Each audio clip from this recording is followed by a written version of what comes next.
Hi, Laura here, Lake Oswego's transformational voice teacher, with a couple of tips for you today.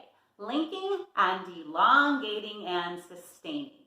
In the English language, it's very common to have phrases that have a lot of short words that start with vowels.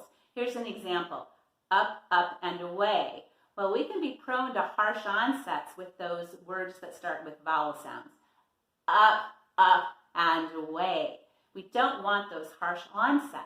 So you link the words together like it's all big one long word. Up, up, and away. That's one tip called linking. Very similar is elongating and sustaining, which means like if you have a nice long phrase that you need to sing and you don't want to drop your breath, you don't want those harsh onsets, you can again just pull those words together like taffy, like it's all one big long word. Up, up, and away in my beautiful balloon. Now think about a news broadcaster.